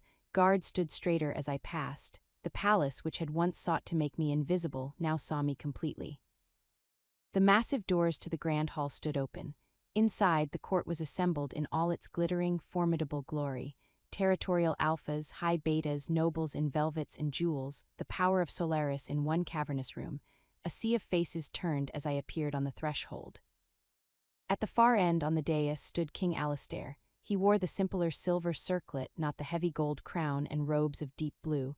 His eyes found mine instantly, a calm harbor in the storm of scrutiny. Every instinct screamed to lower my gaze, to shrink, to become the ghost once more. but I remembered the feel of the stone in my hand by the river, the cold weight of the dagger in the dark, the warmth of his trust. I lifted my chin and walked. The rustle of my gown and the click of my shoes on the marble were the only sounds. The walk felt endless, a gauntlet of 1,000 judging eyes. I saw Lady Lenore, her expression unreadable, Lord Rowan, who gave a slow, approving nod. I saw curiosity, envy, calculation, and here and there, especially among the Omega attendants and lower-born betas, a flicker of something like hope. I reached the dais. I did not kneel. I curtsied, deep and graceful, as was proper for my new station. Your Majesty. Rise, Selene, he said, his voice carrying through the silent hall. He extended his hand, not to help me up, but an invitation. Take your place. I placed my hand in his, and he guided me to stand at his right side, one step below the throne, in the position of the highest advisor. The symbolism was not lost on a single soul in the room. A murmur like wind through dry grass swept through the court. The High Chancellor began the formal proceedings, but no one was truly listening. All attention was split between the king and the unknown woman beside him. Then Lord Rowan stepped forward to give his formal farewell. As he finished, he turned not just to the king but inclined his head to me as well. My respects to the crown and to its wise council. It was a public endorsement from a powerful ally. One by one the others came. Some were coldly formal, addressing only the king. Others, following Rowan's lead, acknowledged me. With each nod, each murmured, Miss Selene. My place in the tapestry of the realm was woven tighter, thread by thread. Finally, the last noble paid his respects. The Chancellor was about to close the session when Alastair raised his hand. Before this gathering concludes, he said, his voice resonant and clear, there is one more matter. He turned slightly toward me, his expression solemn. The strength of a kingdom lies not in the unyielding steel of its laws alone, but in the resilient spirit of its people. In recent days we have seen that spirit embodied not in halls of power, but in quiet courage, in loyalty tested by fire, and in a wisdom earned through hardship, not inheritance. He paused, his gaze sweeping the room. It is therefore my honor and Solaris's great fortune to formally confirm Selene as royal liaison and advisor to the Citizens' Council. Her voice will carry the concerns of the people to this throne, and her counsel will shape the just and prosperous future we build together. She has my trust, and she shall have the respect of this court. It was a command, not a request, the final seal on my new reality. He then turned fully to me, and for a moment it was as if we were alone in the vast hall. The formality fell away from his eyes, leaving only a profound, proud warmth. He gave me a small, private nod. It was done. The levee ended. The court began to disperse, buzzing with conversation. I stood my ground, accepting the hesitant congratulations, the probing questions, the assessing looks. I was no longer just surviving their world, I was learning to navigate it. As the hall emptied, Alastair descended the dais. Walk with me, he said quietly. We left through a side entrance, emerging into the secluded walled garden where our first real conversation had taken place. The roses were in full bloom now, their scent a celebration. He stopped and faced me. The official mask was gone, leaving only the man, weary but content. You were magnificent, he said simply. I was terrified, I admitted with a shaky laugh. Every step I expected someone to shout, imposter. But no one did, he said, because you are not an imposter. You are the realest thing in that hall of posturing and pride. He looked at me, a question in his eyes. Does it feel real to you now? I looked around the garden, at the palace rising behind us, at the man before me. I thought of the cold, nameless girl scrubbing floors. She was not gone, she was the foundation upon which all this stood. It feels like a belonging I never dared to dream of, I said softly. Not to a title or a room, but to a purpose, to a people. I met his gaze, to you. His breath caught. He reached out, and this time he did not hesitate. He cupped my face in his hands, his touch reverent. Selene, he murmured, my name a prayer. You have given me back my kingdom's heart, you have given me back my own. He did not kiss me, the moment was too vast, too sacred for that. Instead, he leaned his forehead against mine, a gesture of pure, exhausted, triumphant connection. We stood like that for a long moment, two survivors in a garden of roses, the weight of crowns and pasts and fears finally, fully lifted. The story they will tell, I whispered, of the king and the maid, is not our story, he finished, his voice firm. Our story is just beginning, and it will be written by us side by side, not as king and servant, but as partners. As equals in all that matters. He was right, the tale of testing and tears was over. It had birthed something stronger, something unbreakable. As the sun climbed higher, warming the stones of the garden, I knew with absolute certainty. I had come to the palace with nothing, not even a memory. I would leave a legacy not of blood but of courage, not of power seized but of trust earned. The Lycan king had tested his maid, and her act had indeed left him in tears, tears of relief, of pride, of a love that had been forged in the darkest night and now blazed brighter than the midday sun. And I, Selene, the girl from nowhere, had found not just a king but myself, and in finding myself I had helped a king find his way back to his people and to his own humanity. Our future stretched before us, not a fairy tale but a promise, to rule wisely, to love deeply, and to ensure that no one in Solaris would ever again have to feel as cold or as alone as we once had. Together we would build a kingdom where every soul, no matter how humble their beginning, could find their own place in the sun. Like, subscribe, and press the bell icon. Comment for part 2.